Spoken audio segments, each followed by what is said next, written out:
Nós já falamos aqui sobre secularismo semana passada, dualismo como um tipo de cosmovisão. Hoje a gente vai conceituar um pouco mais do significado de cosmovisão. E a gente vai falar sobre a suficiência da Escritura, esse pilar aí, ou um dos principais pilares da Reforma Protestante, que os reformadores tanto prezaram por ele, e que a Igreja Reformada tanto preza por ele, tanto zela, que é o sola Escritura, a suficiência da Palavra de Deus como regra de fé e de prática para o povo de Deus. Então, é essa conexão que a gente vai ver hoje, de cosmovisão cristã com suficiência da Escritura. E já introduzindo, a gente vai ver que a proposta aqui é meditar na afirmação de que é impossível uma cosmovisão cristã, uma visão cristã de mundo, sem uma visão bíblica de mundo, sem a formação bíblica para enxergarmos e julgarmos todas as coisas do mundo. Então é por isso que a gente está colocando ali cosmovisão, sola Escritura, porque é disso que a gente vai falar aqui. Essa Weltanschauung é a palavra alemã que foi traduzida por cosmovisão. Essa imagem aí era para ser o lado de cá vermelho, o lado de lá azul, porém, pelos probleminhas aí do data show, a gente só está com a cor azul. Mas entenda que o lado de cá que está preto é vermelho. Por que esse óculos com duas lentes estão aí?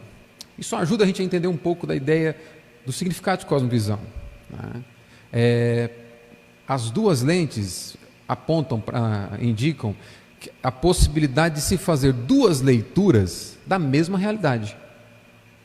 É mais ou menos isso que a gente define por cosmovisão. Imagina você, se eu te colocar um papel em branco na tua frente, você tem um óculos azul e eu estou com um óculos vermelho, e a gente tem um papel em branco na nossa frente. E aí eu vou perguntar para você: Jonatas, que cor é que é esse papel? Bom, esse papel é azul, basta olhar para ele. Não, como que esse papel é azul? Eu estou olhando para ele, estou vendo que o papel é vermelho? Não tem como, né? Isso aqui já nos aponta para a ideia do conceito de cosmovisão. A cosmovisão não é a realidade em si, mas é a leitura que se faz da realidade que se apresenta. Dois indivíduos com cosmovisões diferentes, eles lerão a mesma realidade e interpretarão a mesma realidade de forma completamente diferente, né? Quando as duas cosmovisões são diferentes. Essa Weltanschauung aí, então, é uma palavra alemã que foi traduzida por visão de mundo, cosmovisão, e a gente pode começar a perguntar o que é isso. Se a gente for desenvolver mais o conceito de cosmovisão, quando a gente fala de cosmovisão, de visão de mundo, do que a gente está falando? Uma coisa interessante para você saber: todos têm uma cosmovisão. Cada um de nós aqui nesse salão temos uma cosmovisão. Cada um daqueles que nos assistem pela internet tem uma cosmovisão. Você não tem condições de escolher ter ou não uma cosmovisão. Você simplesmente é influenciado pelo meio que você vive, pela cultura onde você está inserido, e tudo isso vai moldando a sua forma de ver o mundo, a sua forma de dar respostas, a sua forma de interpretar a realidade que se apresenta todos os dias para você. Então, inevitavelmente, todos têm uma cosmovisão. E é essa cosmovisão que modifica a maneira das pessoas interpretarem a vida, da gente dar respostas para os problemas que a vida nos apresenta. Não há um consenso do significado completo de Weltanschauung. Acredita-se que o primeiro a usar essa palavra foi o filósofo alemão Immanuel Kant, e numa das suas obras, A Crítica do Juízo. E para Kant, o conceito aí de Weltanschauung é a capacidade humana de perceber a realidade. Então, a forma como o indivíduo percebe a realidade é a Weltanschauung dele, ou seja, é a cosmovisão dele. A forma como ele interpreta tudo aquilo que acontece é a sua visão de mundo. Então, a filosofia, a ciência, a cultura, a religião, geralmente tudo isso aí influencia, contribui para a formação de uma cosmovisão, de uma visão de mundo. A gente pode resumir então que Weltanschauung é a visão de mundo que cada pessoa possui. O que é? uma visão de mundo. Então ela vai abranger todas as suposições, as nossas opiniões, as nossas convicções que fazem com que a gente interprete uma realidade. Não é apenas um ponto de vista, mas é tudo aquilo que faz com que você tenha esse ponto de vista. Sua história, sua vida até aqui, sua formação religiosa, a família onde você foi criado, a cultura onde você está inserido, tudo isso molda a sua forma de pensar. Por isso que nós falamos aqui em outro momento que a existência de um arbítrio livre, desprovido de qualquer influência para que você exerça a escolha, é praticamente impossível. Porque o tempo todo você faz escolhas mediante a tua cosmovisão, que está moldando as suas escolhas aí. Bom, um dos autores que eu estou usando para tratar desse assunto com vocês é o Ronald Nash. Nesse livro dele aí de 88, Fé e Razão, eu coloquei a capinha do livro ali na versão em inglês, porque eu não sei se tem versão em português desse livro. Mas o Nash, nesse livro Fé e Razão, ele vai dizer o seguinte, visão de mundo é um modelo conceitual por intermédio do qual, consciente ou inconscientemente, firmamos ou adaptamos tudo o que cremos, e através do qual podemos interpretar e avaliar a realidade. Ou seja, um modelo de conceito, um meio que você utiliza para interpretar as realidades que se apresentam na sua vida. É isso aí que o Nash trata como conceito de cosmovisão. Outros dois autores, que é o Gary Phillips e esse William Brown aí, no livro que eles escreveram, que eu também não achei em português, dando sentido ao mundo de um ponto de vista bíblico. Olha o que eles dizem sobre visão de mundo. Visão de mundo é, primeiramente, boa noite, querido, fica à vontade. Visão de mundo é, primeiramente, uma explicação e interpretação do mundo, e em segundo lugar, uma aplicação dessa visão à vida. Olha o que o Phillips e o Brown estão dizendo aqui. O que é cosmovisão? O que é visão de mundo? Primeiro, é como você explica a realidade. É como você interpreta e explica a realidade. E essa interpretação e explicação que você dá para a realidade, você aplica à sua vida. É isso. Então, vamos um exemplo para a gente pensar, que em cosmovisões diferentes e como que as pessoas respondem à realidade de forma diferente. Imagina para você, se alguém pergunta para você, o que você entende por casamento? Certamente, imagino que todos nós aqui vamos dar uma definição da palavra casamento, do conceito de casamento, o mais alinhado possível com a Escritura. Pelo menos eu espero que é assim que seja. O que é casamento? Então você vai lembrar do que é o casamento, o que é quando Deus diz para Adão e Eva, então por isso o homem deixará pai e mãe, se unirá à sua esposa, e ali a gente vai começando a definir o casamento como uma instituição do próprio Deus. Por quê? Nossa visão de mundo nos ensina isso. Agora imagina se a mesma pergunta fosse feita para uma feminista, por exemplo. A resposta seria muito diferente da que você deu. Portanto, a forma como nós interpretamos e explicamos a realidade diz respeito sobre a nossa cosmovisão. Uma única pergunta para uma única realidade. O que é importante que a gente viu na semana passada, que você não pode perder o conceito? Cosmovisão não é a realidade em si, mas a interpretação que as pessoas dão para essa realidade. Então existe uma realidade, existe um conceito de casamento, por exemplo. Nós cremos que o conceito de Deus, que Ele é o Criador, aquele que estabeleceu o casamento, é a realidade sobre o casamento. Porém, essa realidade pode ser interpretada e explicada por diferentes pontos de vista, dependendo da cosmovisão que o indivíduo tem. Um feminista vai tratar o casamento com uma resposta, um machista de outra forma, um conservador de outra forma, um liberal de outra forma, e isso porque os seus panos de fundo, aí, as suas visões de mundo interpretam diferentemente o conceito de casamento. A gente pode dizer então, olha só, cada visão de mundo começa com pressuposições.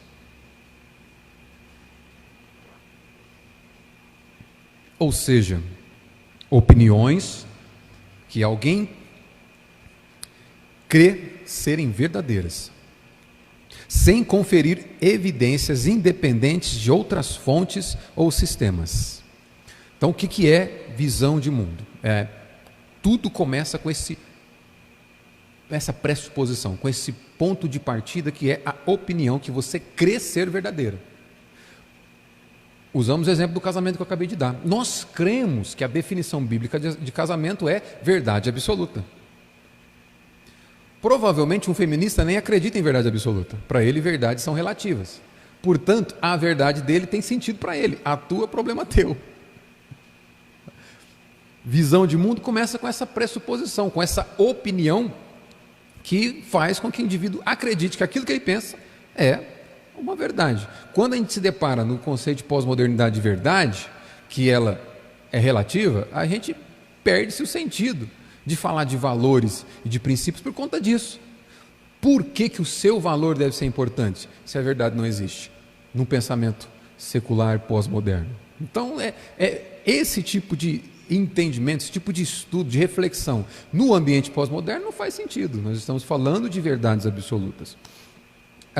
Outro exemplo aqui, imagina, eu acho que eu usei esse exemplo na semana passada, mas acabo para ilustrar aqui. Essas pressuposições funcionam como dois trens que partem ao mesmo instante de duas estações diferentes. Imagina que essas duas estações estão em lugares diferentes, eles são perfeitamente paralelos, os trilhos sobre os quais esses trens vão correr, vão andar. Os dois trens estão na mesma velocidade, os dois trens estão em movimento, porém partiram de estações diferentes e esses trilhos que eles estão em cima são perfeitamente paralelos. O que isso significa? Jamais vão se cruzar. O indivíduo que está no trem do lado de cá, ele pode ter um vislumbre do trem de lá de lá. Ele pode descrever algumas características do trem do lado de lá. Mas ele jamais vai ser capaz de compreender o trem na sua plenitude, porque ele não consegue ver do outro lado, ele não consegue ver à frente, ele não consegue ver atrás, ainda que eles estão em movimento. O do lado de lá, a mesma coisa, ele consegue ter um vislumbre de quem está do lado de cá, mas jamais ter o entendimento completo daquele trem. O que eu quero dizer com isso? Cosmovisões é isso. Estamos em movimento, nós tratamos do mesmo assunto, nós medimos a mesma realidade, mas não há convergência, porque os pressupostos, a base, são diferentes. Saímos de estações diferentes e estamos em trilhos diferentes. Só há uma forma da gente pensar igual. Você pular para lá ou ele para cá. Só há uma forma de nós termos convergência nas defesas e nas opiniões que temos. Ou o feminista se torna cristão, ou o cristão se torna feminista. Caso contrário, não há convergência. Só para citar esse exemplo aqui. Quando a gente fala então de pressuposição, qual é a pressuposição evangélica? Na semana passada eu defini bem esse termo de evangélico, né? E a gente viu que está bem... é diferente daquilo que a gente encontra hoje. Pensa no conceito bíblico do que é um indivíduo evangélico, no sentido bíblico da palavra. Qual a pressuposição evangélica? Só uma. O Deus vivo e pessoal, conhecido claramente por meio de sua revelação. Essa é a nossa estação de onde nós partimos. Partimos da estação que define a realidade a partir de um Deus que é infinito, pessoal e que se revelou à humanidade através da Sagrada Escritura. Esse é o nosso ponto de partida para a definição de todas as outras coisas. Esse é a nossa estação, nosso ponto de partida para julgar, para considerar todas as outras fontes de verdades absolutas. Partimos da existência de um Deus que tem propósitos com cada elemento da sua realidade criada. Ele tem propósito com a gente, ele tem propósito com a igreja, ele tem propósito com o ímpio, ele tem propósito com a sociedade, com a nação, ele tem propósito com toda a sua criação. E esse propósito e essa vontade são claramente discernidos através da palavra de Deus. Se nós não partimos dessa mesma estação, esquece, não haverá convergência. O que isso implica aqui? Os nossos sistemas teológicos não são infalíveis. Nossa teologia sistemática não é infalível. Nossas reflexões teológicas não são infalíveis, mas a palavra de Deus é. A Escritura é infalível e esse é o nosso ponto de meditação nessa noite aqui. O cristianismo começa então com a apresentação biblicamente fundamentada do ser de Deus. O que a Bíblia diz sobre Deus, quem Deus é. Lembra? Nós vimos na semana passada de onde surgiu a ideia de secularismo. Lembra da teologia liberal? Lembra daquele alemão que eu falei para vocês? Nunca mais se esqueçam do Friedrich Schleiermacher, de onde as coisas começaram. Tira-se a ideia de Deus revelando a sua vontade, os seus propósitos na Escritura. Esquece Deus, vamos nós descobrir o que é Deus. Rejeita-se a revelação e o homem passa a ser a medida de todas as coisas. Humanismo, o antropocentrismo tomando conta também da teologia. O cristianismo afirma o seguinte: Deus, na forma como ele se revelou na Escritura, é que deve ser observado, para todo ponto de partida de julgamento. Os seres humanos e o universo no qual habitam são criação de Deus, tendo revelado a si mesmo nas Escrituras. A pressuposição evangélica, então, tem duas características. Primeiro, existe um Deus infinito, pessoal, criador e mantenedor da existência. Segundo, o que se pode conhecer de Deus está revelado na Escritura. Essa é a nossa pressuposição básica, que resume essa afirmação aí. Como que a gente descobre a nossa cosmovisão? Devido à maneira como você responde essas perguntas. Separei algumas aqui para dar uma destrinchada. Eu não vou explicar todas, mas é só para você entender. A forma como você responde a essas perguntas determina a cosmovisão que você tem, a visão de mundo que você tem. Como você explica a maneira como o mundo e tudo que existe veio a existir? A sua resposta para essa pergunta diz como é a tua cosmovisão. Segundo, qual é a realidade em termos de conhecimento da verdade? Conhecimento e verdade. É possível conhecer a verdade? A verdade existe? A forma como você responde essa pergunta diz muito da sua cosmovisão. 3. Como funciona ou deveria funcionar o mundo? Como que você responde isso? Será que aquela visão de mundo que a gente viu semana passada, do dualismo, será que aquilo é uma realidade? Eu acho que ficou mais do que evidente aqui que dualismo não é expressão da realidade, mas é uma interpretação que não tem nada a ver com o cristianismo.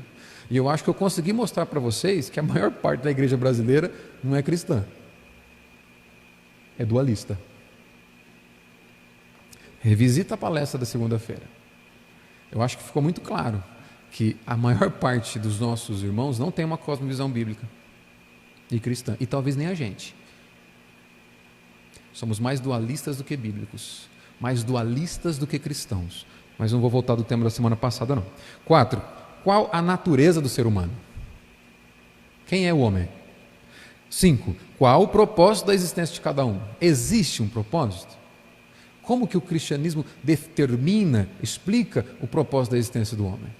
Os existencialistas chutaram um balde quando eles disseram o seguinte: não tem propósito. O Arthur Schopenhauer, se não me engano, filósofo alemão, acredito que se não me falha a memória, eu acho que é alemão, me faltou aqui agora. Mas ele dizia o seguinte: olha, a melhor coisa é o homem morrer cedo. Melhor ainda era não ter existido, porque a vida se resume em dor e sofrimento. O indivíduo não vê propósito na existência, portanto, para ele não vê sentido na vida. É isso que é o ponto aí de base, o pressuposto da cosmovisão existencialista. O que existe é o que você está vendo, não tem sentido. Depois daqui, você não pede para nascer, você não quer morrer, logo, você não tem controle nenhum sobre amanhã, melhor era nem ter existido. É isso que os filósofos existencialistas acabam concluindo com a sua cosmovisão. 6. Como deveríamos viver? 7. Há alguma esperança para mim no futuro? Como que você responde essas perguntas? Olha só, 8. O que acontece quando morremos? E depois da morte? É possível conhecer realmente tudo? Como saber que é certo ou que é errado? Existe certo e errado? O secular acha que nem tanto assim. A gente tem um conceito de certo e errado. Por quê? Onde que está a base? Qual que é a diferença? 11. Qual que é o sentido da história humana? Existe sentido? E por fim, o que o futuro te aguarda? Irmãos, a forma como você responde essas perguntas determina a tua visão de mundo. Poderia ter colocado o slide. A forma como você responde essas perguntas define como você interpreta a realidade que se apresenta à sua vida. Eu gosto de pensar o seguinte: esse é um exercício que nos mantém com o pé no chão e humildes. Quando você chegou, o mundo já estava aqui. Já tinha toda uma realidade estabelecida.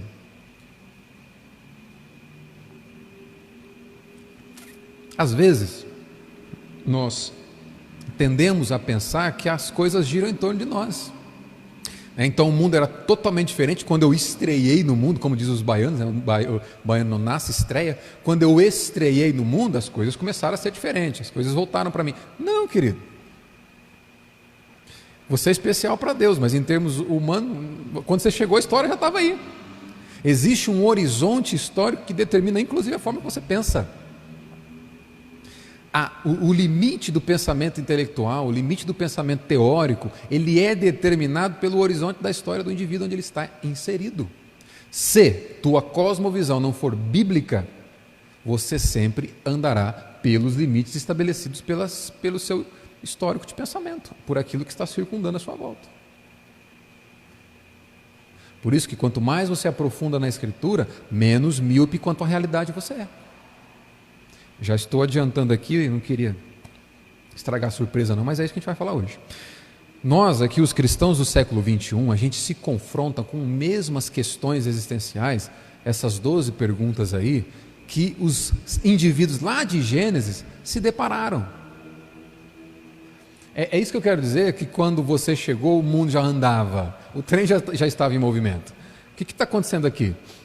As mesmas questões que nós buscamos respostas hoje, os seres humanos de Gênesis também tratavam com essas questões. Lembra lá de José e Moisés no Egito? Como que eles diferenciaram a cosmovisão do povo de Deus para a cosmovisão egípcia? Como que eles discerniram e responderam aquela pergunta? O que é certo e o que é errado? Lembra de Elias, quando conheceu Jezabel e os profetas de Baal? Como que ele diferenciou o que é o correto diante de Deus para o errado que é praticado pelos pagãos? Como que Elias diferencia isso? Lembra de Neemias, lá como copeiro do rei da Pérsia? Neemias cresceu, olha só, Neemias cresceu em uma cultura pagã. Neemias não cresceu no povo de Deus, ele não cresceu em Jerusalém, ele cresceu como lá no cativeiro. Como Neemias chegou à conclusão de que a cosmovisão de onde ele estava inserido era errada comparado com aquilo que Deus tinha para seu povo? Daniel na Babilônia foi levado pequenininho para a Babilônia e cresceu lá. Como que ele diferenciou as duas cosmovisões? Como que ele tinha certeza? O que eu estou crendo é correto. Como que você que está inserido numa Babilônia, você que está inserido em um ambiente que é extremamente agressivo para a sua fé, foi isso que a gente tratou semana passada, extremamente secular, onde o sagrado não tem vez, como que você discerne entre o certo e o errado? Entre a mão direita e a esquerda?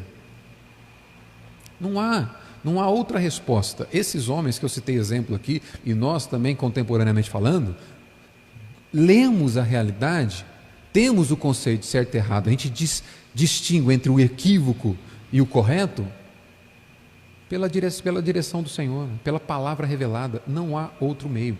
A palavra de Deus revelada e entregue aos seres humanos de Gênesis tem o mesmo peso e capacidade de medir realidade daquela que nós podemos fazer hoje, para a nossa realidade hoje. Todos esses homens viveram em uma cultura secular, pagã, diferente, fora de casa, sem se contaminarem com ela, porque tinham firme no seu coração o entendimento de que é a palavra de Deus que direciona o povo de Deus. Sem esse entendimento, esquece, você vai morrer abraçado com eles. O que diferencia a cosmovisão cristã das demais cosmovisões? 2 pontos aqui. Primeiro, reconhece que Deus é a única fonte de verdade, de toda a verdade. E segundo, relaciona tudo que é verdadeiro à sabedoria de Deus e seus propósitos, tanto para a vida terrena quanto para a eterna. Essas 2 características determinam a diferença da cosmovisão. É o cristão que afirma Deus como sendo fonte de toda a verdade. E é o cristão que associa tudo aquilo que é verdadeiro na realidade criada com a sabedoria de Deus. Lembra? Nós não somos ou não devemos ser dualistas. Deus não governa apenas o ambiente da igreja. Cristo governa toda a realidade. A gente viu isso na economia, na política, nas artes. Nós vimos que Ele é o Senhor de todas as esferas da nossa vida. E não apenas do nosso dia a dia na igreja. Toda verdade que você encontra lá fora diz respeito à verdade de Deus. Alguém que escreveu sobre isso foi esse simpático senhor aí, o Arthur Holmes, um filósofo cristão inglês, morreu em 2011. E quando ele descreve num dos seus livros a relação que o cristão tem com a verdade absoluta, ou como que o cristão descreve a verdade absoluta, ele vai dizer o seguinte: dizer que a verdade é absoluta em vez de relativa, significa afirmar que ela é imutável e universalmente a mesma. Pegou? Pegou a visão? Significa afirmar que ela é imutável e universalmente a mesma. Agora deixa eu te perguntar, qual é o único ser em toda a realidade, em toda a existência que não muda?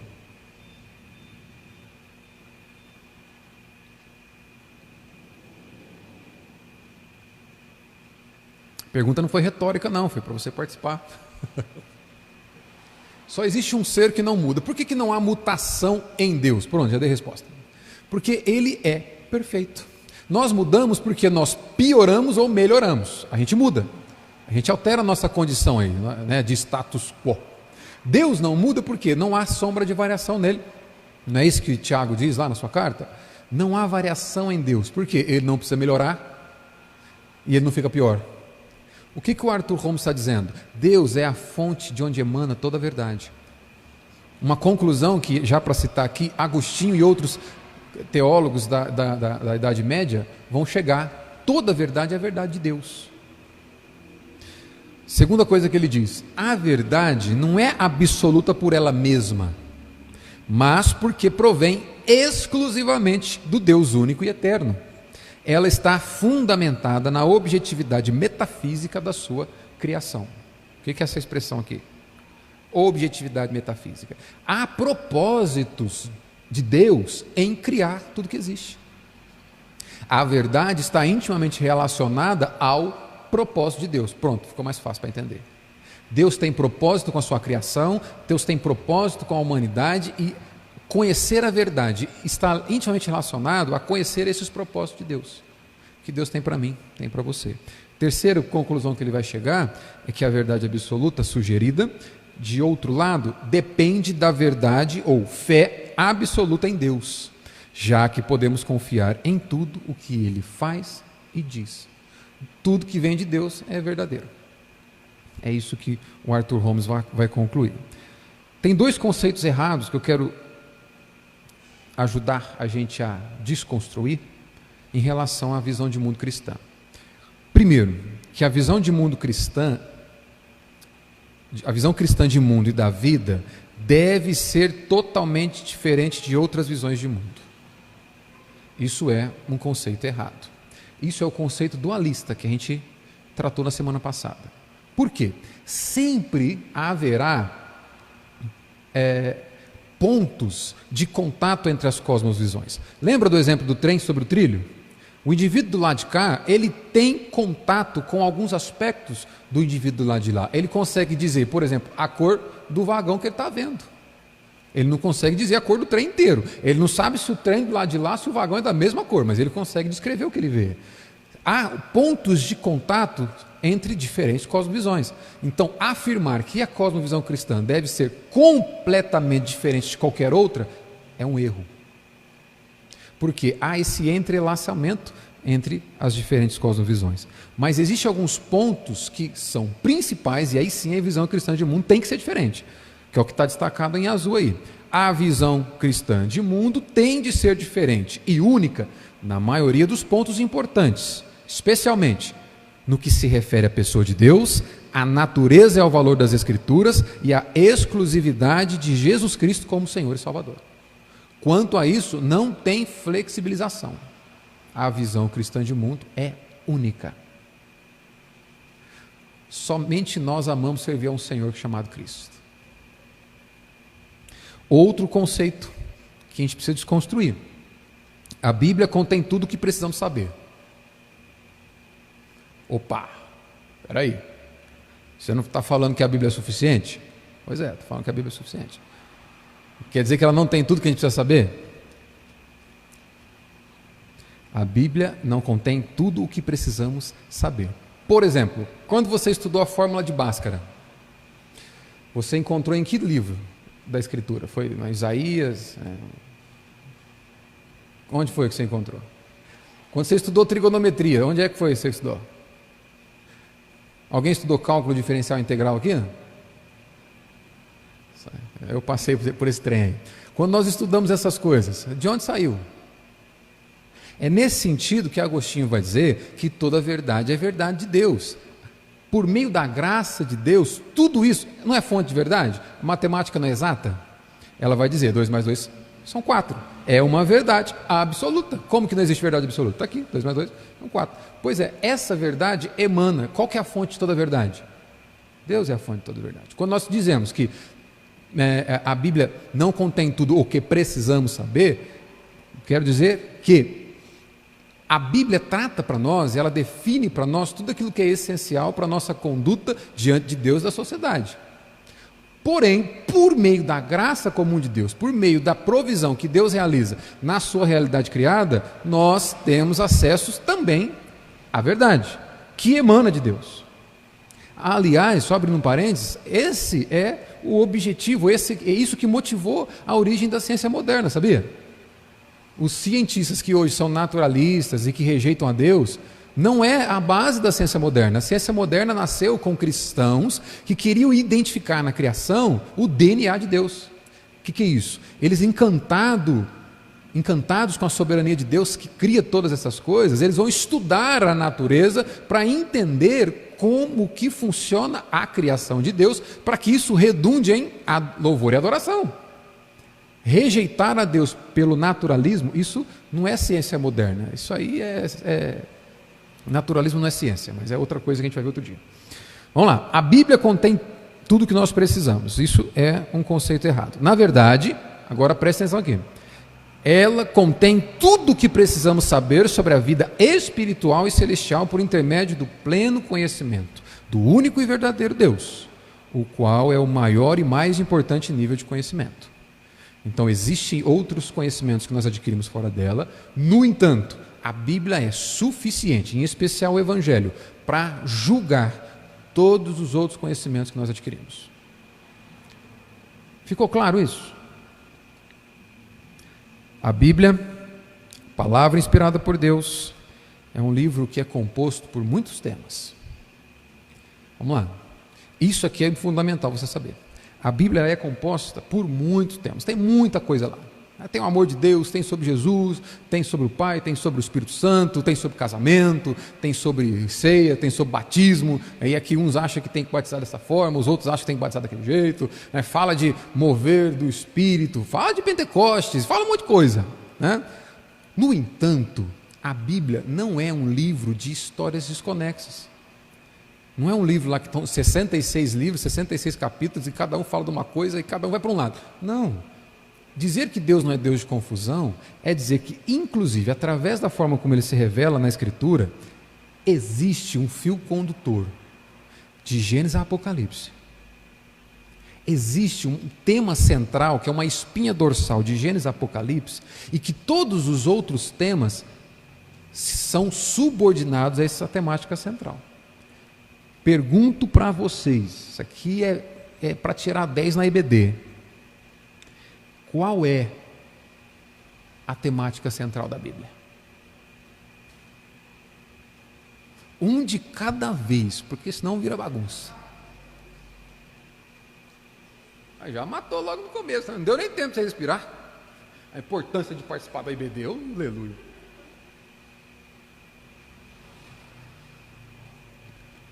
A Bíblia tem uma temática central, diante da qual todas as outras temáticas são subordinadas. Olha só, Filipenses capítulo 2, dos versos de 5 a 11, Paulo diz assim: Tende em vós o mesmo sentimento que houve também em Cristo Jesus. Pois ele, subsistindo em forma de Deus, não julgou como usurpação o ser igual a Deus, antes a si mesmo se esvaziou, assumindo a forma de servo, tornando-se em semelhança de homens e reconhecido em figura humana. A si mesmo se humilhou, tornando-se obediente até a morte e morte de cruz. Pelo que também Deus o exaltou sobremaneira e lhe deu o nome que está acima de todo nome, para que ao nome de Jesus se dobre todo o joelho nos céus, na terra e debaixo da terra, e toda língua confesse que Jesus Cristo é Senhor, para a glória do Deus Pai.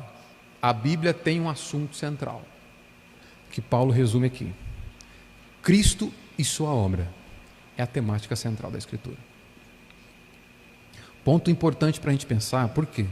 Lembra que quando Paulo prega em 1 Coríntios capítulo 2, verso 2, ele vai entre os gregos, ele vai pregar, ele vai discutir com filósofos, e os filósofos vão reclamar, alguns gregos vão dizer: mas Paulo, rapaz, aqui você não vai ganhar ninguém para Jesus não, você viu como que os caras são? Os caras batem pesado, eles vêm com Sócrates, Platão, Aristóteles, você vem aí falando de homem na cruz, cara, como assim? Você não vai ganhar em termos de sabedoria. Paulo vai dizer em 1 Coríntios 2:2, quando estive entre vocês, me preocupei em pregar Cristo e esse crucificado. Sabedoria de Deus. Agora presta atenção, que tipo de escritura que Paulo usava quando ele pregava? De Gênesis a Malaquias. Ele não tinha o Novo Testamento para pregar, ele é um autor do Novo Testamento.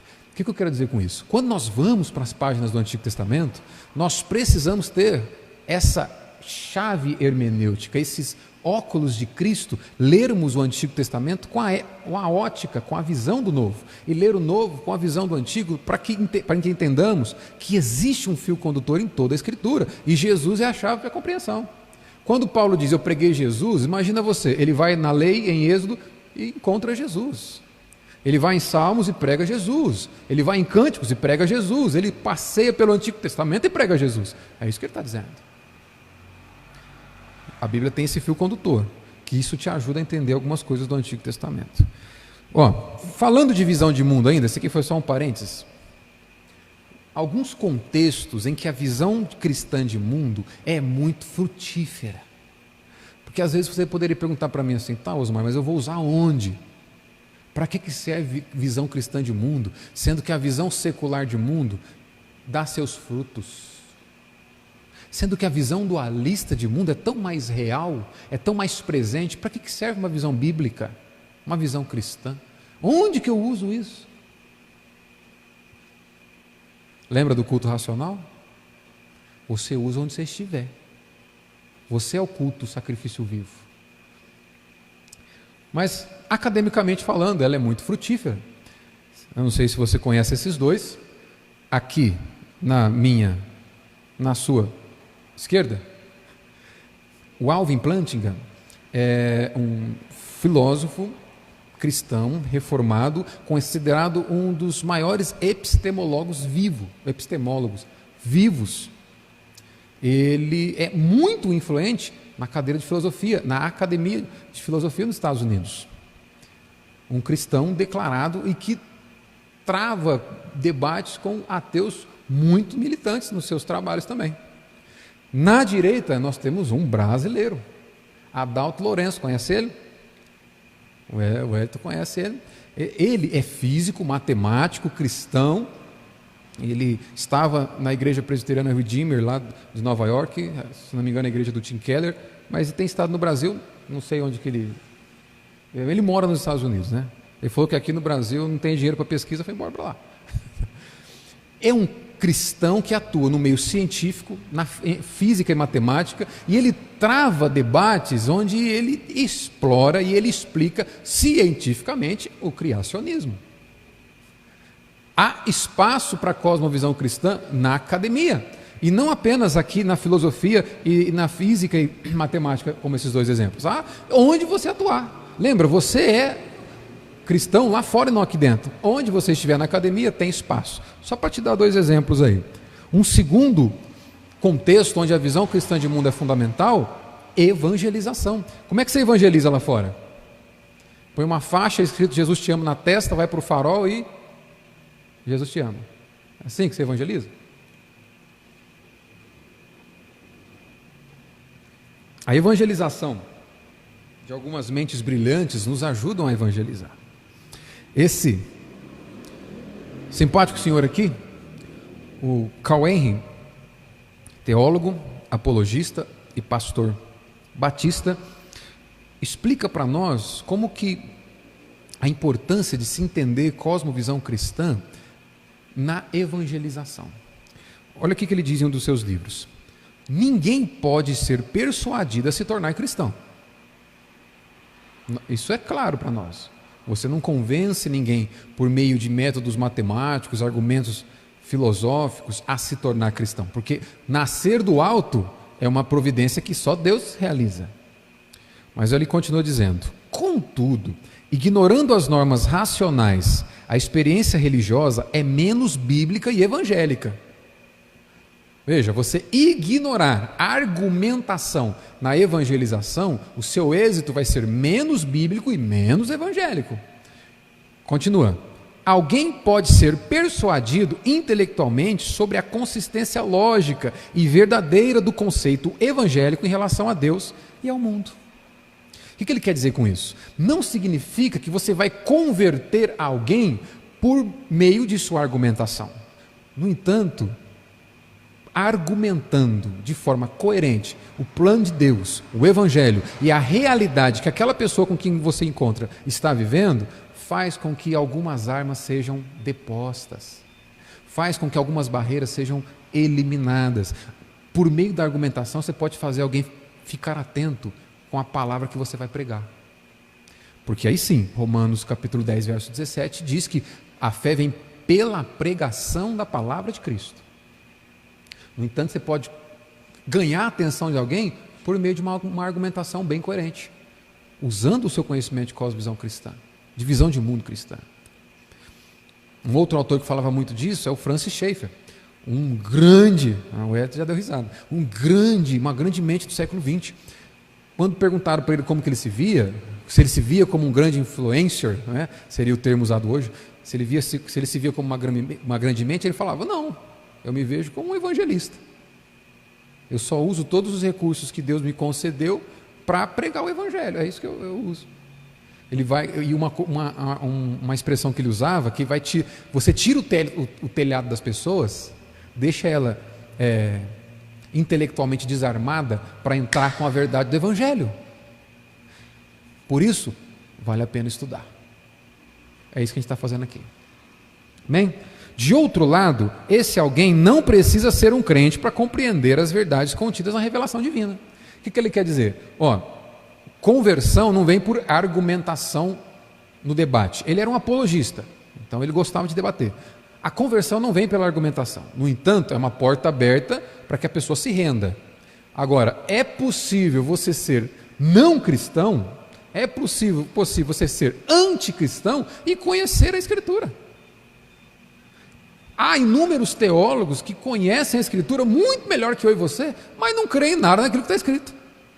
Então você pode conhecer sem se render. Para isso ele vai dizer: uma pessoa convencida intelectualmente da verdade do Evangelho, mas que busca fugir ou adiar a sua decisão pessoal quanto à confiança salvadora, está divinamente condenada. Eita! O que ele quer dizer com isso? Deus sempre vai ser glorificado, irmãos, quando você prega o Evangelho. Deus não é glorificado apenas quando a pessoa se converte. Se há conversão mediante a pregação do Evangelho, Deus vai ser glorificado, porque naquele dia a graça dele, a glória dele vai ser revelada sobre esses que se converteram. Quando você prega e o indivíduo não se converte, Deus vai ser glorificado, porque naquele dia a justiça dele, o juízo dele será demonstrado a esse rebelde. No fim das contas, ele será glorificado. Lembra, nós estamos estudando Apocalipse aqui. Os santos que estão diante de Deus estão perguntando para Deus: quando o Senhor vai vingar o nosso sangue que esses incrédulos derramaram? Haverá festa no céu. Deus vai ser glorificado de qualquer jeito. Porém, a fé pessoal é um dom do Espírito. Então, a gente argumenta e crê que o Espírito Santo faz a obra. O Espírito Santo usa a verdade como instrumento de convencimento e persuasão. É o Espírito Santo que faz a obra. O terceiro contexto onde cabe muito bem a visão cristã de mundo é o discipulado. Lembra? Na academia, onde você pode propagar o evangelho através daquilo que você estuda. No evangelismo, porque você vai ter contato com a necessidade das pessoas e vai apresentar. Todos nós temos anseios. O homem é um ser ansioso por natureza. Não ansioso no sentido doentio da palavra, mas ansioso no sentido de a forma como ele foi criado. Ele foi criado para ansiar a Deus. Quando ele não anseia a Deus, ele vai ansiar qualquer outra coisa. Nós temos nossos anseios. A cosmovisão cristã ela é fundamental no contexto do evangelismo, porque você responde com o evangelho o anseio das pessoas. Ela é fundamental também aqui no discipulado, porque discipular alguém, nada mais, nada menos, é moldar o indivíduo ao caráter de Cristo. Então você conhece como Cristo quer que você pense, e você molde o coração, molde a mentalidade dos discípulos de Cristo. É por isso que ele diz que no discipulado, o contexto aí, a cosmovisão cristã é fundamental. Qual deve ser, então, o principal objetivo de se adotar uma cosmovisão cristã? Tá bom, Osmar, você já me convenceu que eu sou dualista. Semana passada, eu também me convenci, que a maior parte do tempo eu sou dualista. Tá bom, agora eu não quero ser dualista, eu quero ser crente, vai. Eu quero ser cristão. Agora, já que eu quero ser cristão, qual é o objetivo principal que deve estar no meu coração? Viver por essa cosmovisão, essa visão de mundo cristã. Qual deve ser? Jeremias ajuda a gente a responder. Jeremias capítulo 9, verso 23, o profeta diz assim: assim diz o Senhor, não se glorie o sábio na sua sabedoria, nem o forte na sua força, nem o rico nas suas riquezas, mas o que se gloriar, glorie-se nisto, em me conhecer e saber que eu sou o Senhor, e faço misericórdia, juízo e justiça na terra, porque destas coisas me agrado, diz o Senhor. Sabe o porquê de uma cosmovisão cristã? Para que a glória seja sempre de Deus, para que a glória nunca seja sua, para que a glória nunca seja minha, para que nós não nos gloriemos na sabedoria humana que construímos com o nosso intelecto e com as nossas buscas, para que sempre Deus receba glória. Amém? Vamos lá. Segundo momento de reflexão aqui se nós vemos falando da importância de se ter uma visão de mundo cristã, tem um fator que é fundamental para que essa visão de mundo cristã seja não só viabilizada, mas seja real. Como é possível ter uma visão de mundo cristã? Irmãos, não dá para ser de outra forma, a não ser partindo da autoridade e suficiência da Escritura. Não dá. A gente vai ver aqui que suficiência da Escritura. Obrigado, Fabiola. Suficiência da Escritura e visão cristã de mundo estão intimamente relacionados. Não dá para se ter uma rejeitando a outra. Esse ano de 2020 foi bem... A gente teve bastante espaço para polêmica. Esse senhor aí, esse ano, ele geralmente faz algumas declarações polêmicas, né? E esse ano ele também fez uma declaração que rendeu bastante aí. Numa de suas pregações, que ela está na íntegra lá no YouTube, você pode encontrar, o Ed Renekiewicz, ele solta essa frase aí. E sabe aquele momento de pregação que o pregador está empolgado? Bíblia fechada, batendo na Bíblia, está empolgado, né? Se sentindo como profeta. Todo pregador tem esse negócio aí. A gente precisa atualizar a Bíblia. Uau, tem todo um contexto. Eu não vou reproduzir a pregação do Ed René aqui, mas tem todo um contexto lá. E eu entendo, irmãos, eu entendo mesmo quem defende o Ed René. Por quê? Ele é o tipo liso. O Ed René, ele é liso. Ele é muito inteligente. E ele é difícil de entender mesmo. Por isso que eu entendo quem defende. Tem momentos do Ed René que quando você ouve ele, você assiste às pregações dele, ele soa muito ortodoxo, ele soa muito tradicional, sabe? Ele tem essa pegada, mas tem coisa que quando você ouve, ele soa realmente liberal e herético. Então é difícil realmente entender o cara, por isso que eu entendo quem o defende. Mas o que eu quero lembrar vocês aqui, algo que a gente falou na semana passada. Lembra que o pilar central da teologia liberal é a mudança da fonte de autoridade, ou é a mudança da referência para se fazer teologia. Antes do início do século XIX, os teólogos faziam teologia a partir da revelação. Eles faziam teologia a partir da Sagrada Escritura. Então eles iam para a Bíblia para extrair da Bíblia a doutrina e ensinar e sistematizar. A partir do início do século XIX, por influência daquele alemão lá, o Friedrich Schleiermacher, ele introduz um novo método de se fazer teologia. Na tentativa de comunicar fé e razão. Lembra, o ídolo da modernidade é a razão, é o racionalismo. Então, na tentativa de colocar ali, de ficar equiparado razão de um lado e a fé, religião e razão, é como se ele dissesse o seguinte: ó, não dá para a gente ficar atrás, né? Não vamos levar esse papo aí de milagre, que Jesus nasceu, da Virgem, ressuscitou. Isso aí entre os racionalistas não cai bem. Então vamos melhorar isso aí. Então ele muda o modo de fazer teologia, e agora teologia não é mais extrair da revelação aquilo que Deus deu para o homem, não é mais usar a Bíblia. Agora eles introduzem aquilo que é chamado de consciência religiosa do homem. O que é isso? O que é religião? É a interpretação que o homem faz do todo. Percebe a mudança da fonte de autoridade aqui? Até o início do século XIX, a Bíblia é a autoridade. A partir dos fundamentos da teologia liberal, a compreensão do homem, da Bíblia e da realidade passa a ser a fonte de autoridade. Rejeita-se, Deus sai de cena e a interpretação do homem da realidade passa a ser a fonte de teologia. Então o que é revelação agora? Não é mais a Bíblia. Revelação é o homem descobrindo a Deus pelos seus meios. Por isso você vai ouvir expressões do tipo: a gente precisa atualizar a Bíblia. Por quê? Hoje o homem precisa usar o pano de fundo, o conceito intelectual que ele tem, todo esse horizonte de pensamento teórico. Lembra que eu falei?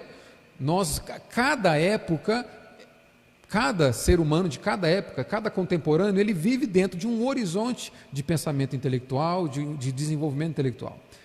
O que o liberal vai dizer? A gente precisa considerar esse novo horizonte de pensamento intelectual, pensamento teórico, para ler a Bíblia. Então agora, o que ele faz? Vamos para a Bíblia colocar sentido nela. Então não é extrair da Bíblia a doutrina, mas é interpretar a realidade e colocar ela na Bíblia. Por isso que a gente vai ouvir expressões do tipo atualizar a Bíblia. Vou tentar desenvolver mais um pouquinho isso aqui. Deixa de falar de coisa ruim, vamos falar de coisa boa. Certa vez perguntaram para mim qual pregador que mais influenciou o teu ministério, mais influencia, mais impacta o seu ministério. Eu não quero ser injusto com outros, mas certamente John Piper é um dos que mais influenciou ou influencia meu ministério. E o John Piper, ele escreve esse livro, onde ele trata sobre pregação expositiva. O nome do livro é Exultação Expositiva, Pregação Cristã como a Adoração. E para a gente colocar aqui a fala do Ed René com a fala do John Piper, para eles se conversarem, no capítulo 5 do livro do Piper, ele vai dizer o seguinte: o alvo da parte 5 do livro é argumentar que a pregação deve, presta atenção, a teologia de pregação do Piper. Isso aqui é toda a teologia bíblica de pregação de todos os expositores. O alvo da parte 5 é argumentar que a pregação deve dar atenção rigorosa às palavras reais do texto bíblico, a fim de penetrar por meio dessas palavras na realidade que o texto almeja comunicar. O que ele está introduzindo aqui? Existe uma realidade que o texto bíblico comunica. É aquela compreensão que nós temos de uma perícope, de um parágrafo, de um capítulo, de um versículo, mas esse texto bíblico emana uma realidade que Deus quer comunicar. O que o Piper vai dizer? Nós precisamos conectar as palavras do texto com essas realidades que o texto apresenta. Isso é expor a Bíblia. E ele continua: essa atenção rigorosa não deve acontecer somente durante a preparação da pregação, mas também no próprio ato de pregar. A razão é que as pessoas possam ver as conexões entre o texto e a realidade. Então, vamos lá, interpreta-se o texto. O que eu costumo fazer aqui, e os irmãos aqui da IP Pitangueira sabem.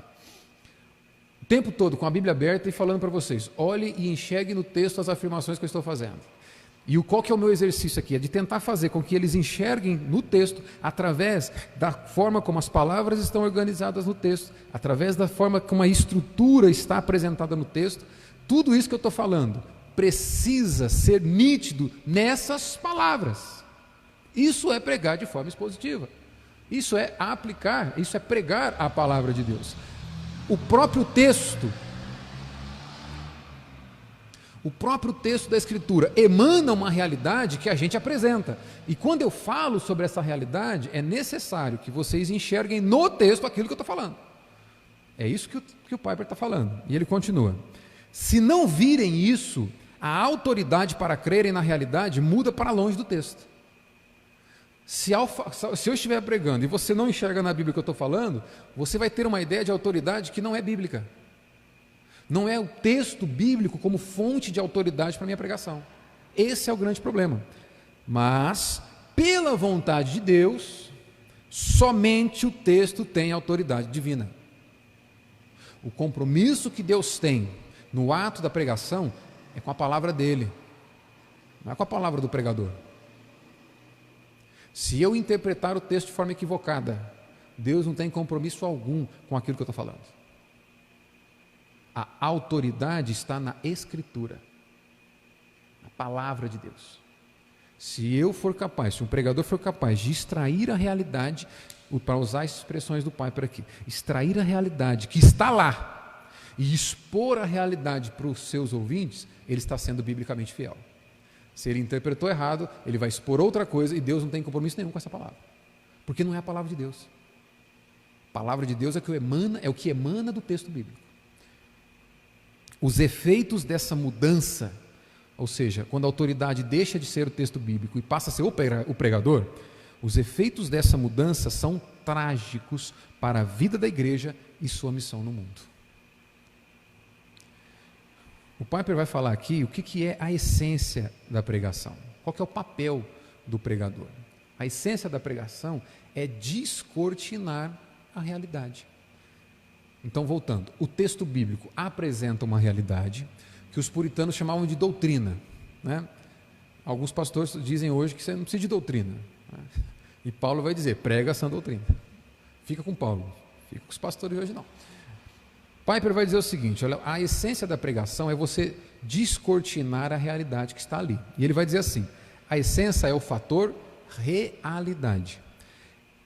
E a gente precisa fazer algumas perguntas para o texto. Que realidade esse texto, estas estruturas e padrões estão comunicando? Então Piper está dizendo o seguinte: olha para o texto, entende o texto que você vai expor, que você quer estudar, e pergunte para o texto qual que é a realidade, qual que é o ensino que emana desse texto. Qual é a natureza desse ensino? Qual que é a natureza dessa realidade? Qual é o valor dessa realidade? Que implicações a realidade tem para as pessoas dessa congregação? Deixa a empolgação se aprofundar, deixa penetrar pelas estruturas e pela emoção da descoberta até a própria realidade, até o próprio Senhor. O que o Piper quer dizer aqui? Quando Deus fala com a igreja? Se nós cremos que a Bíblia é a palavra de Deus, a Bíblia é a palavra de Deus. Deus está falando com a igreja quando o pregador consegue extrair do texto bíblico que está lá e não colocar algo no texto bíblico que ele quer falar. Lembra? O compromisso de Deus é com a palavra de Deus. É extrair do texto o que está lá.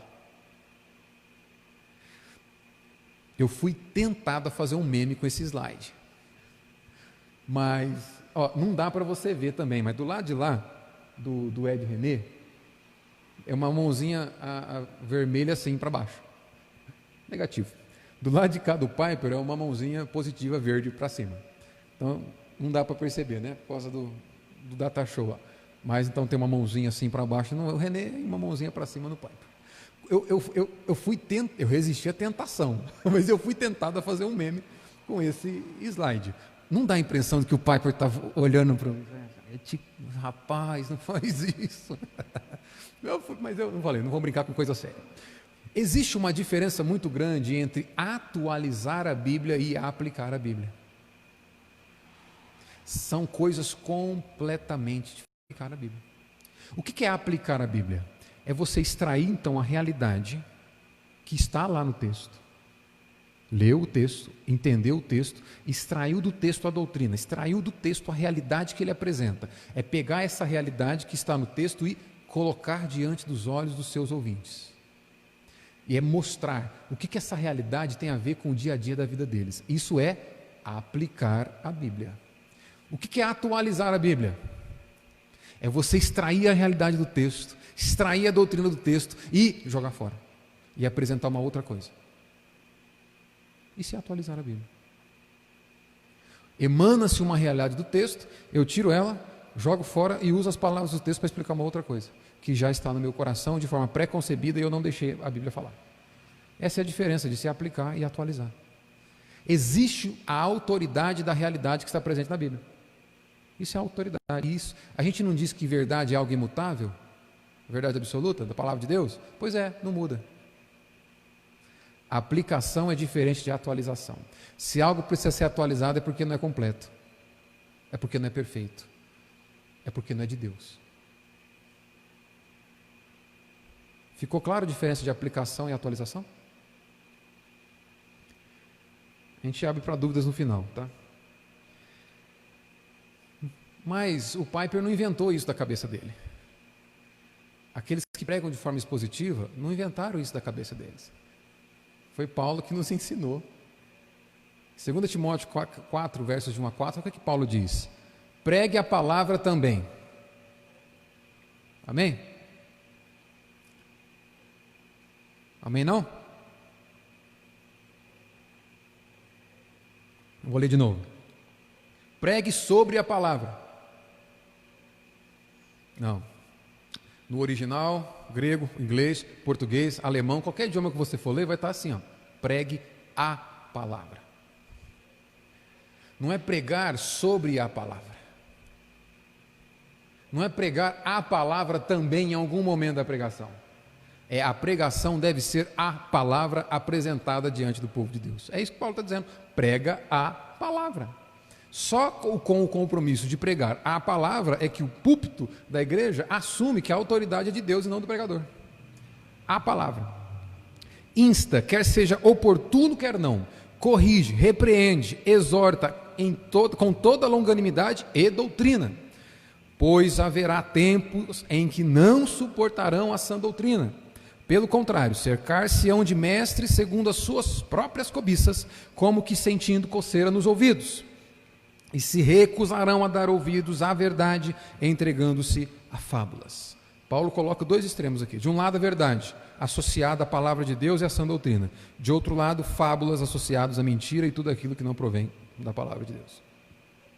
Só existe um meio de você conduzir o povo por meio de uma visão de mundo cristã. Palavra de Deus. A partir de agora eu vou citar partes desse livro aí do John MacArthur. Depois eu vou colocar no grupo a série de livros que eu estou usando aqui para essas palestras. O John MacArthur escreveu, na verdade escreveu a maior parte desse livro, O Resgate do Pensamento Bíblico, e ele convidou várias outras pessoas para escrever, são uma série de artigos. Ele escreveu a maior parte.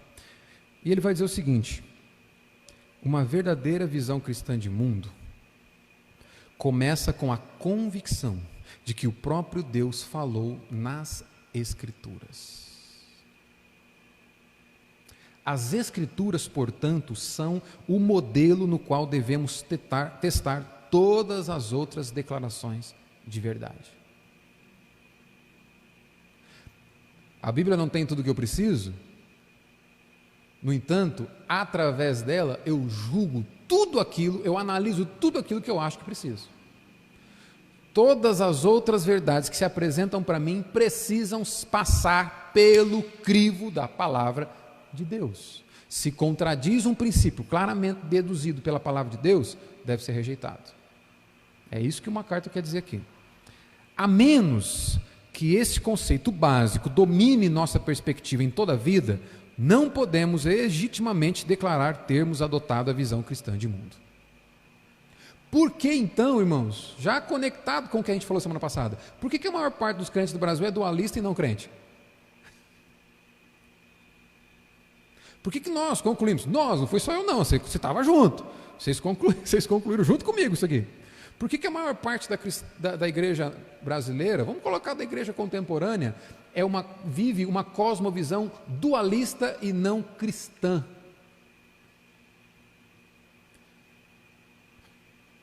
Pela falta da suficiência da Escritura.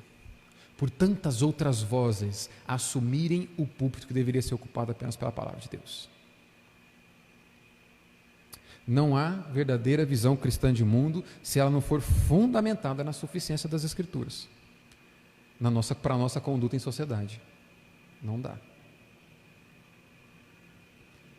Uma verdadeira visão cristã de mundo, ainda MacArthur, de maneira simples, é aquela na qual a palavra de Deus, entendida corretamente, é firmemente estabelecida tanto como a base, quanto como a autoridade final em tudo que cremos ser verdade. Uma verdade é apresentada para você. Você viu? Saiu, o Bolsonaro que falou. É? Vamos Bolsonaro. Deixa eu ver a Bíblia. Mas a Bíblia diz ao contrário. A própria Bíblia deve comandar a forma como nos comportamos e conformar toda a nossa perspectiva de vida. Muito bom. Se você tiver a oportunidade de ter esse livro, muito bom. Continuando ainda, olha o que ele diz. Em outras palavras, se simplesmente começarmos a afirmar o que a Bíblia diz sobre si mesma, o restante de nossa visão de mundo ruirá ao adotarmos a Bíblia como princípio e critério de tudo que cremos. O que ele está dizendo aqui? Olha, o antídoto para o dualismo é a Bíblia. O antídoto para outras cosmovisões que tentam ganhar o nosso coração todos os dias é a suficiência da Escritura. É afirmar o que a Bíblia diz de si mesma. Nós nos apegamos a afirmar aquilo que a própria Bíblia diz e automaticamente todas essas visões de mundo vão sendo deixadas de lado.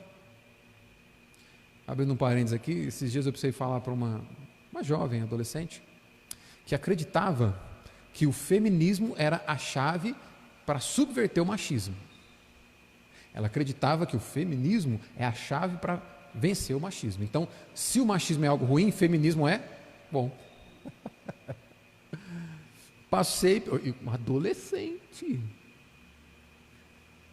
Falei para você que quando nós chegamos aqui o mundo já estava andando. Um adolescente já com essa visão. Eu tive que desconstruir esse sofisma, essa falácia, e mostrar para ela que o Evangelho de Jesus Cristo é suficiente para afirmar a dignidade da mulher. Ela não precisa do feminismo. Porque assim como o machismo coloca o homem acima das outras coisas, o feminismo também coloca a mulher acima das outras coisas. E ambas estão erradas. O Evangelho, o cristianismo é suficiente para afirmar a dignidade de homem e de mulher. A gente não precisa de machismo nem feminismo. Como que eu chego a essa compreensão? A suficiência da Escritura vai extirpando, vai expulsando todas as informações dessas cosmovisões que estão nos assediando. Lembra da pregação de ontem? O menino nos nasceu, o filho se nos deu, a gente está celebrando aqui o momento dessa semana, né? É o momento em que a gente pensa no presente que o Pai nos dá em relação a seu Filho nascendo por nós. Cristo, ao entrar na nossa realidade, é como o sol que não pede licença para espantar as trevas. O sol, quando nasce pela manhã, não pede licença. Ele simplesmente vai entrando e vai tomando conta do espaço. Não é assim? Pois é, cosmovisão bíblica, entrando na sua vida, ela não pede licença para mandar as outras cosmovisões embora, não. Basta acreditar e confiar na Escritura. MacArthur ainda, ele desenvolve o que ele chama de um ataque à suficiência da Bíblia. Talvez a doutrina que mais esteja sob ataque na igreja de nossa geração seja a suficiência das Escrituras. Mesmo pessoas que proclamam a autoridade, a inspiração e a infalibilidade das Escrituras, negam-se, às vezes, a afirmar a sua suficiência. O que é isso? O que ele quer dizer? Mesmo crentes que dizem, não, a Bíblia é a palavra de Deus, a Bíblia é inspirada, a Bíblia é inerrante, a Bíblia é suficiente. Não, aí também não, a gente precisa de outras coisas.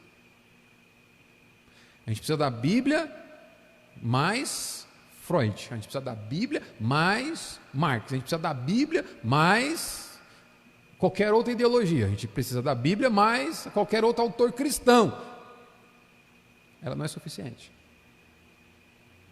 O resultado é o mesmo que negar a autoridade da Bíblia, porque afasta as pessoas da Bíblia na busca por outra verdade. Se eu coloco outra coisa, impede igualdade com a Escritura, quando você tem duas fontes de verdade absoluta e uma contradiz a outra, você fica com quem?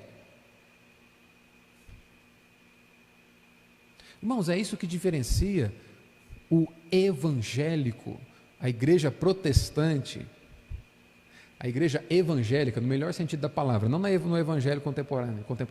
É isso que diferencia a igreja evangélica das religiões que o mundo nos apresenta.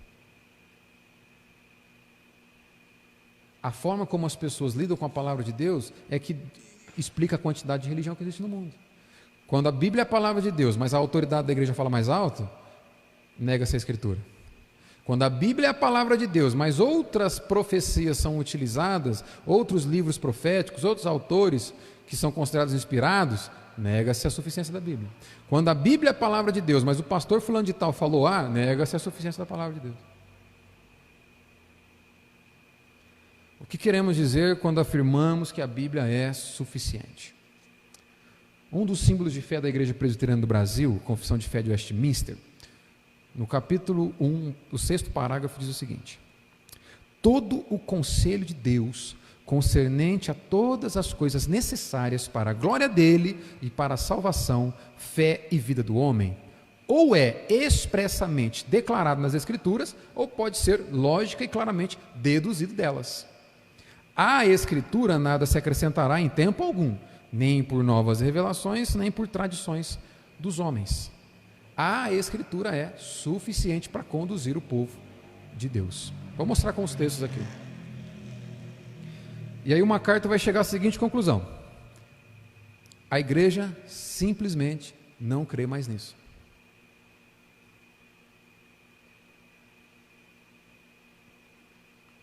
A maioria dos cristãos parece supor que algo mais que a Bíblia é necessário para nos ajudar a sobreviver neste mundo. Basta sair numa livraria evangélica e você vê os livros que você vai pegar e vão tratar sobre casamento, sobre crescimento de igreja, paternidade, relacionamento marido e mulher, sucesso, autoestima. Pega esse livro, começa a folhear e vê qual que é a referência que ele usa. Vê o quanto desse livro é expositivo, biblicamente falando. A suficiência da Escritura tem sido negada nos últimos anos. É impossível ter cosmovisão cristã sem cosmovisão bíblica. A suficiência da Bíblia está sob ataque. E os efeitos na visão coletiva do mundo, do movimento evangélico, têm sido desastrosos. Aí você abre um parênteses aqui, na hora que eu te mandar o slide, dá uma pausa, volta para ver o problema do dualismo, e aí depois você volta para cá e vai entender por que é um desastre, por que a maior parte dos crentes é dualista e não bíblico. Nós afirmamos que a Bíblia é a palavra de Deus. O grande problema é que isso é uma afirmação verbal e que não tem a sua correspondência na prática. aparentemente não acreditam que o estudo, ensino e a aplicação da palavra de Deus por si só sejam suficientes para satisfazer as necessidades espirituais das pessoas. Quando os princípios bíblicos não são considerados em alta estima e prioritários, fazemos uma utilização acrítica da cultura. Por que o indivíduo recorre a tantos recursos seculares para falar sobre casamento, para falar sobre felicidade, para falar sobre depressão, para falar... Não estou anulando as outras ciências aparentes aqui. Acabei de afirmar que toda a verdade é a verdade de Deus, e Deus usa os diversos campos da ciência para abençoar o seu povo. O grande problema é quando tudo é considerado e menos a Escritura.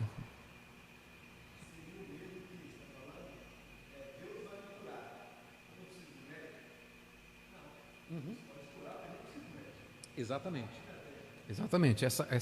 Toda essa esfera da ciência é instrumento de Deus justamente para a bênção do seu povo, para a bênção da própria raça humana. É isso aí. Agora, nós estamos falando aqui que a Bíblia é suficiente, que só a Escritura é suficiente, mas a Bíblia fala sobre isso? Vamos ver. Separei alguns textos, eu quero me dedicar a essa última parte, nesses últimos 30 minutos para tentar mostrar isso para vocês. O que a Bíblia diz sobre si mesma? Vamos lá, vamos começar em Deuteronômio. Deuteronômio capítulo 4, versos de 1 a 2, o que Moisés vai dizer para o povo? Lembra, qual foi o primeiro homem que Deus usou para escrever a Bíblia? De Gênesis a Deuteronômio, Moisés escreveu. Primeiro autor inspirado, Moisés. Guarda essa informação. Primeiro autor bíblico inspirado, Moisés. Vai dizer isso aí que a gente vai ler. Qual foi o último autor inspirado que Deus usou para escrever a Bíblia? Quem escreveu o Apocalipse? João. Guarda essas duas informações. O primeiro autor inspirado vai dizer isso aqui. Depois você vai ver o que o último autor inspirado vai dizer. Vamos lá. Deuteronômio 4, versos de 1 a 2, diz assim: Agora, pois, ó Israel, ouve os estatutos e os juízos que eu vos ordeno, para o cumprirdes, para que vivais e entreis e possuais a terra que o Senhor, Deus de vossos pais, vos dá. Verso 2: Nada acrescentareis à palavra que vos mando, nem diminuireis dela, para que guardeis os mandamentos do Senhor, vosso Deus, que eu vos mando. O que Moisés está dizendo aqui? O povo poderia perguntar para ele assim: Moisés, como é que a gente faz para guardar a vontade de Deus? Detalhe, sabe o que você vai fazer para guardar a vontade de Deus? Usa o que ele revelou. Nem acrescenta, nem tira nada daquilo que ele deu. Quando Moisés está falando isso, o que ele tinha? Quando ele escreve Deuteronômio, o que eles tinham de palavra na mão? De Gênesis a Deuteronômio. É por isso que ele está dizendo, olha, os estatutos e os juízos que eu vos ensino. De Gênesis a Deuteronômio, Moisés não está dizendo que ele não terá outra, que Deus não continuará revelando dentro das Escrituras os seus propósitos. O que ele está dizendo? Olha, aquilo que Deus deu, e tão somente aquilo que Deus deu, é o que vocês vão usar para guardar os mandamentos dele. Viu isso no texto que eu acabei de afirmar? A importância é isso que eu falei, a realidade do texto. Agora vê com as palavras: nada acrescentareis às palavras que vos mando, nem diminuireis dela, para que guardeis os mandamentos do Senhor. Moisés, como que a gente faz para viver segundo a vontade de Deus? Como que a gente faz para guardar os mandamentos de Deus? Aquilo que Deus deu, e tão somente aquilo que Deus deu, sem tirar nem pôr, é o que você vai usar. Aí alguém poderia falar para mim assim: Osmar, mas peraí, eu tive uma experiência aí, deixa eu falar a verdade, cara. Teve uma vez que eu estava numa tribulação tão grande, rapaz, eu precisava tomar uma decisão muito séria na minha vida, e eu precisava de uma palavra. Aí eu fui no profeta. Cheguei lá, o profeta olhou para mim e falou até meu RG, cara, você não tem noção. Falou tudinho. Quem já passou por isso? Ninguém vai levantar a mão, só eu que fiquei aqui com a mão para sempre. E por que? Acontece, isso de fato acontece. Vamos ver o que a Bíblia diz sobre isso. Detalhe importante aqui que Deuteronômio ainda, começo, nós estamos no primeiro livro, primeiro autor inspirado. Deuteronômio 13, versos de 1 a 3, depois eu sempre mando os slides, você pode checar lá e estudar o contexto. Não fica só com as minhas palavras, os versos, não, estuda o contexto. Olha o que Moisés está dizendo. Quando o profeta ou o sonhador se levantar no meio de ti e te anunciar um sinal ou prodígio, e suceder tal sinal ou prodígio de que houver falado, detalhe, olha quem é o profeta. E disser, vamos após outros deuses que não conheceste e sirvamo-los. O que Moisés está dizendo aqui? Até a declaração e a profecia de um ímpio pode acontecer. O cara não é crente, ele está chamando o povo para adorar outros deuses, e ele falou alguma coisa, aconteceu. Mas por que Deus permite isso, Osmar? Vamos ver, verso 3. Não ouvirás as palavras desse profeta ou sonhador, porquanto o Senhor vosso Deus vos prova para saber se amais o Senhor vosso Deus de todo o vosso coração e de toda a vossa alma. Olha o que Moisés está dizendo aqui. Bom, se o indivíduo, vamos lá, o Fabinho tem algum problema, fala, eu preciso de uma palavra, rapaz, eu vou lá no profeta, o profeta revela tudo, tudinho, o cara nem crente é, mas ele revelou de uma forma perfeita.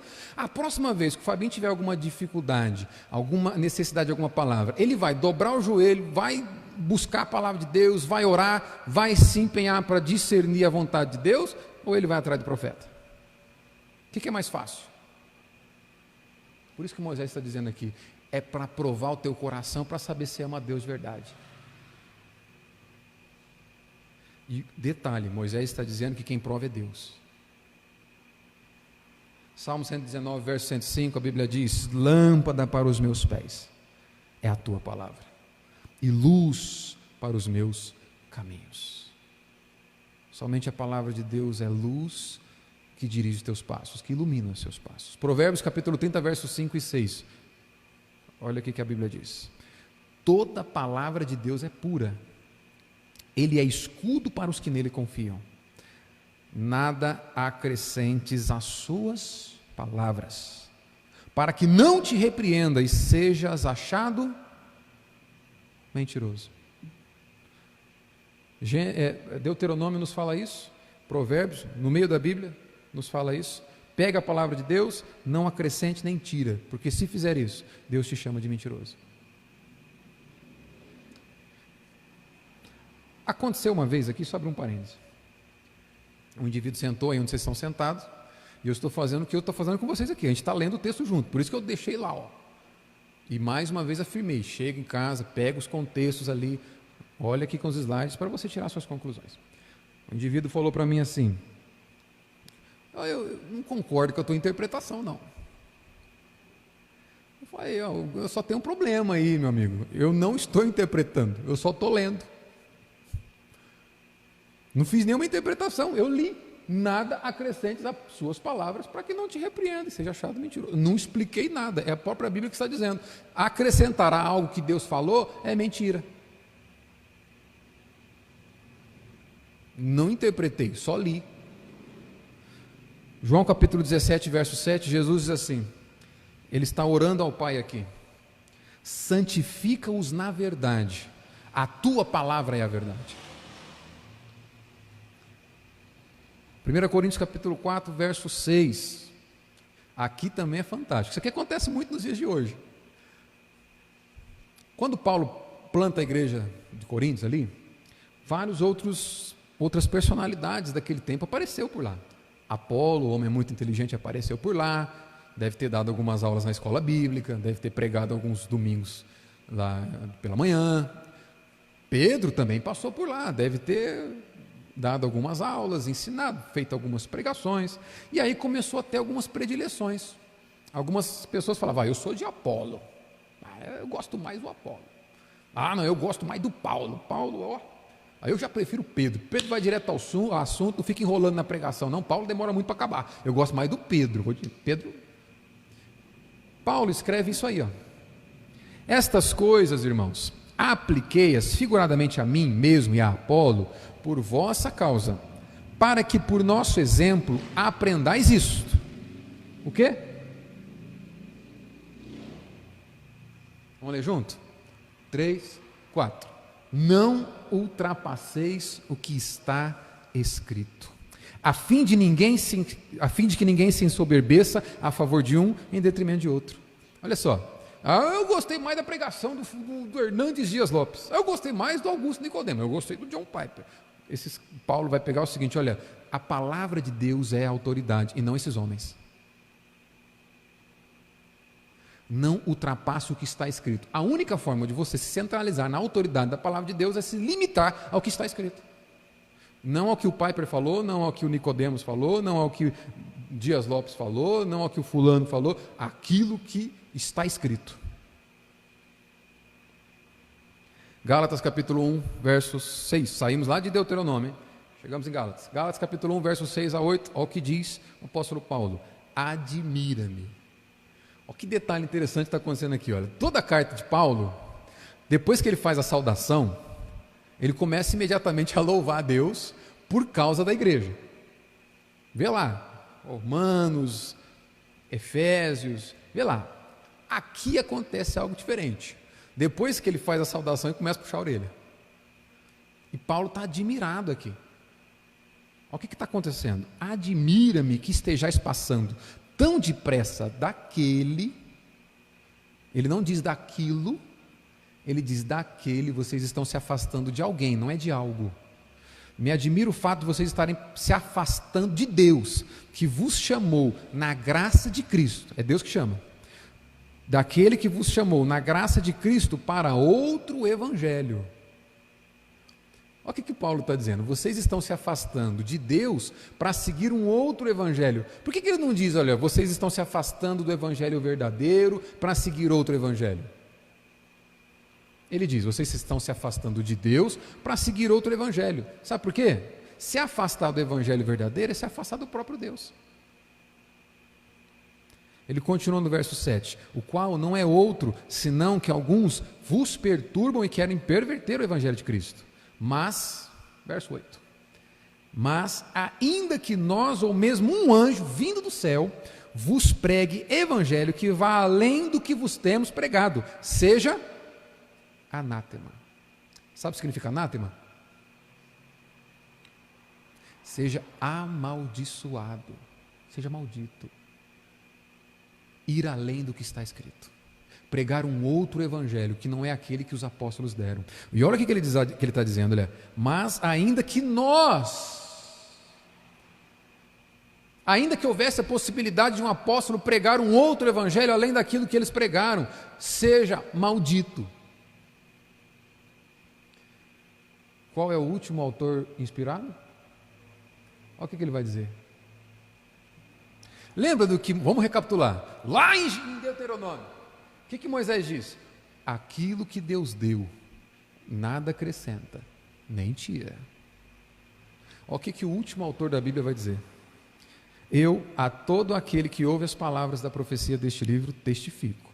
Se alguém lhes fizer qualquer acréscimo, Deus lhe acrescentará os flagelos escritos nesse livro. E se alguém tirar qualquer coisa das palavras do livro desta profecia, Deus tirará a sua parte da árvore da vida, da cidade santa e das coisas que se acham escritas neste livro. O primeiro autor da Bíblia está dizendo o seguinte, olha, o que Deus deu e revelou, você pega, vive e crê, porque assim você vai guardar os mandamentos de Deus. O último autor que escreveu a Bíblia vai dizer, aquilo que Deus revelou, você pega, vive e crê, porque ai daquele que acrescentar ou tirar alguma coisa do que está escrito. A Bíblia de Gênesis a Apocalipse está reclamando para si mesma o título de única fonte de revelação da parte de Deus para o povo de Deus.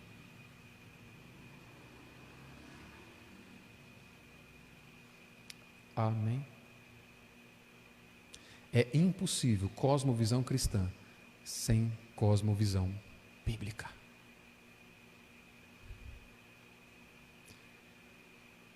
E aí a gente pode entender uma coisa. Isso aqui, ó.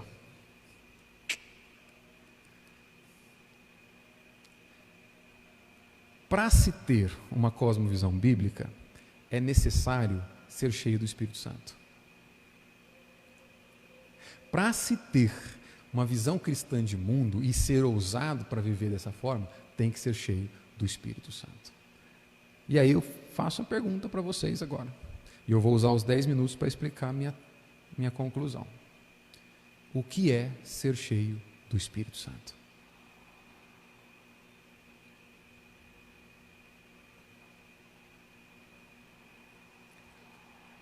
A Val já levantou a mão lá, queria responder. O que é ser... Lembra, por que nós estamos falando? Só tem uma forma de você não ser dualista. Só tem uma forma de você ser cristão, sendo cheio do Espírito Santo. Só tem uma forma de você ter cosmovisão cristã, é tendo cosmovisão bíblica e sendo cheio do Espírito Santo. Essa é a afirmação que eu estou falando. Agora eu vou mostrar no texto. Pode falar, Val. Fazer tudo para a glória de Deus é ser cheio do Espírito Santo. É uma boa resposta. Alguém mais? O que é ser cheio do Espírito Santo? E aí, Letícia? Minha mãe falou. Fala aí, mãe. Vai arriscar, Thaís? Não? Vai arriscar. Vai lá.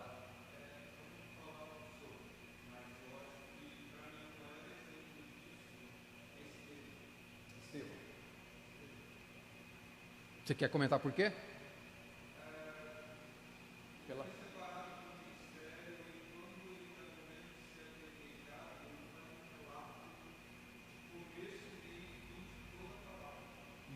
E é dito que ele era um homem cheio do Espírito Santo. Por isso, exato. Por isso ele foi separado para o ministério. Isso aqui é uma coisa interessante de pensar, né? Porque às vezes a pessoa pensa o seguinte: olha, vamos dar uma oportunidade de cargo para o cara na igreja para ver se ele fica cheio do Espírito Santo, né? O relato de Estevão é o oposto. Pelo fato dele ser cheio do Espírito Santo, a gente vai separar Estevão. Mas ainda fica a pergunta: o que é ser cheio do Espírito Santo? Vamos lá. Existe uma íntima relação entre o Espírito Santo e as palavras de Cristo. Eu separei o texto e deixei, vamos ver se vai ficar colorido. Não vai ajudar muito porque o vermelho está preto ali, o amarelo está verde, o verde está azul. Vamos ver se você consegue entender. Com o slide na mão vai ficar mais fácil. Dá para enxergar daí? Vamos lá. Aqui é um texto que eu costumo usar para explicar o significado de ser cheio do Espírito Santo. Em Efésios capítulo 5, no verso 18, o apóstolo Paulo diz o seguinte: não vos embriagueis com vinho, no que há contenda, dissolução, mas enchei-vos do Espírito. Percebe que é algo interessante aqui. Paulo faz uma comparação de ser cheio do Espírito com ser cheio do vinho. Por quê? O indivíduo que é cheio do vinho, mamado, está mais para lá do que para cá, ele passa a ter um comportamento que ele não teria se ele tivesse vazio do vinho, é ou não é? Ou vai ficar mais alegrinho, vai falar mais besteira, vai ficar mais corajoso, não é? O indivíduo mamado tem um comportamento alterado pelo vinho. Paulo faz a seguinte comparação: não tenha o seu comportamento transformado pelo vinho, tenha o seu comportamento transformado pelo Espírito. Logo, ser cheio do Espírito está intimamente relacionado com uma ideia de transformação de comportamento, que é motivada pelo Espírito.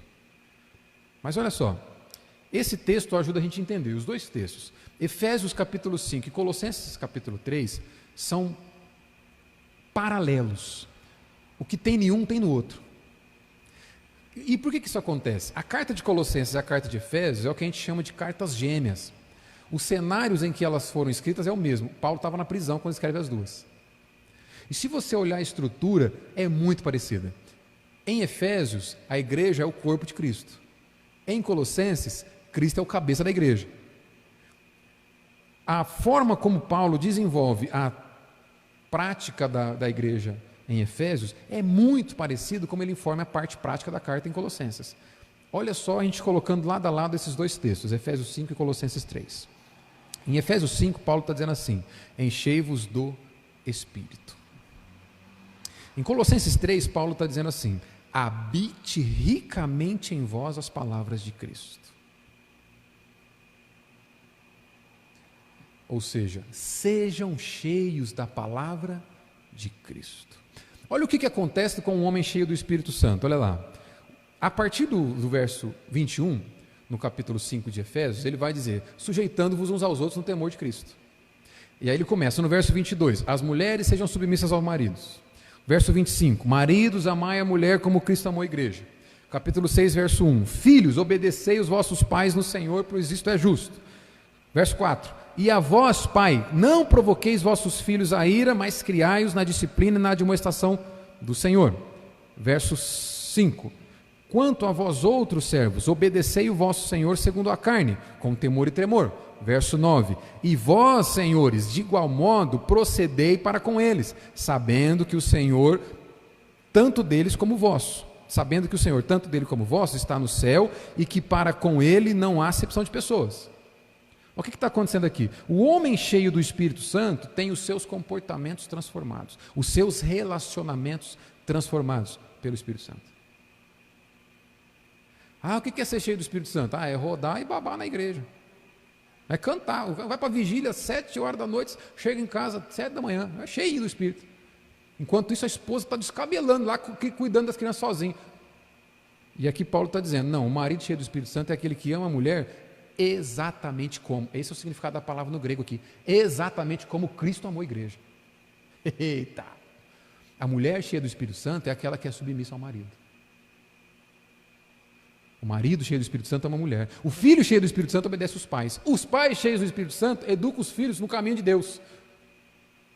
O patrão cheio do Espírito Santo trata o seu servo com respeito.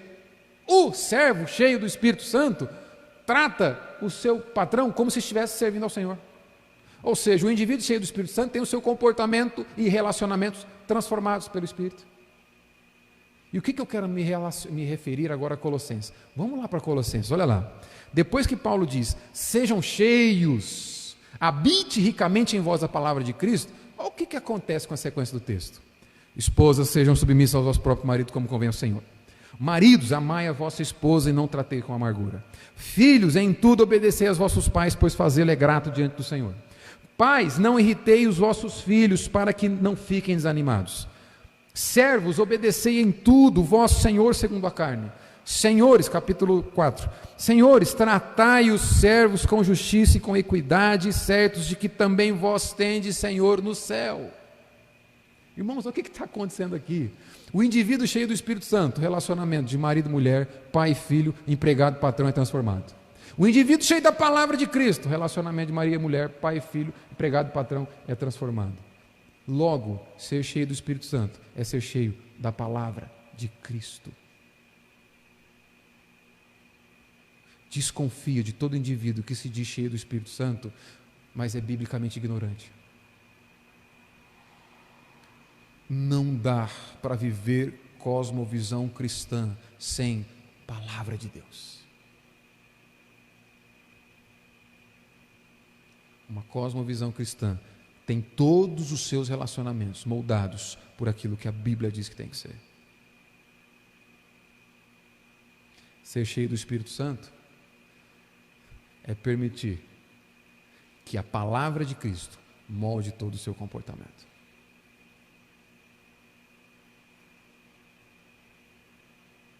Você pode orar muito, eu não estou dizendo que você não tem que orar, você pode orar, você deve orar.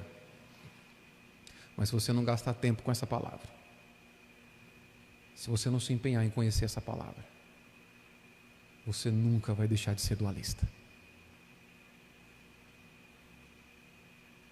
Você pode fazer missões.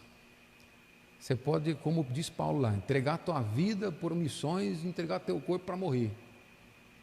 Se você não gastar tempo com essa palavra, você não vai ser um cristão.